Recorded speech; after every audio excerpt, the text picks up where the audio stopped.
नमस्कार, मैं हूं पारुल गंगवार और आप देख रहे हैं यूपी की आवाज़। आइए रुक करते हैं खबरों की ओर। ताज नगरी में आगरा फिरोजाबाद मार्ग स्थित मंडी समिति में कड़ी सुरक्षा व्यवस्था के बीच चल रही मतगणना में आगरा शिक्षक एमएलसी सीट पर निर्दलीय प्रत्याशी डॉक्टर आकाश अग्रवाल ने भाजपा के डॉक्टर दिनेश वशिष्ठ को 2376 वोटों से हराकर जीत दर्ज की है।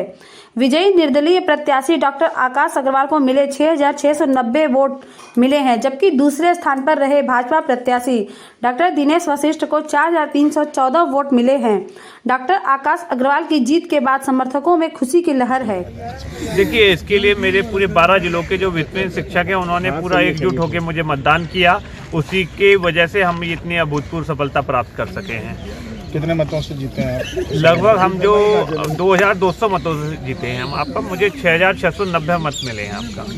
जीत के बाद आपकी क्या योजना है शिक्षकों के लिए? देखिए, हमने अपना जो कार्य है विश्वविद्यालय के शिक्षकों को मानदेय मिले, शिक्षकों को पूर्णकालिक शिक्षक का दर्जा मिले, जो बच्चों को सरकारी स्कूलों में सुविधाएं मिलती हैं वही उन्हें सुविधाएं वित्तीय स्कूलों में मिले, उसके लिए हम कार्य कर रहे हैं। आपका वित्तीय शिक्षकों ने एक बड़ी जिम्मेदारी, अब उनके लिए क्या स्ट्रेटेजी अपनाएंगे? क्योंकि देखिए, हमारे जो 3 चीज़ें जो मैंने आपको अभी बताई उसको हम चालू कराना चाह रहे हैं, जिससे उन शिक्षकों को लाभ पहुँचे जिसके यहाँ आर्थिक रूप से समस्याएँ आती हैं। मतगणना स्थल के बाहर भी बड़ी संख्या में समर्थक जीत की खुशी में डूबे हुए हैं। जीत दर्ज करने के बाद मीडिया से बात करते हुए नवनिर्वाचित आगरा खंड शिक्षक एमएलसी डॉक्टर आकाश अग्रवाल ने कहा है कि वित्त विहीन शिक्षकों को मानदेय और शिक्षा में बिना भेदभाव के सरकारी और गैर सरकारी शिक्षा सुविधा मुहैया कराना उनकी पहली प्राथमिकता होगी। डॉक्टर आकाश अग्रवाल ने जीत के लिए शिक्षकों का आभार जताया है।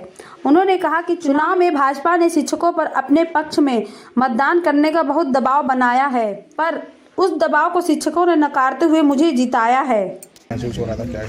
देखिए, ऐसा है, बीजेपी ने दबाव की राजनीति करी।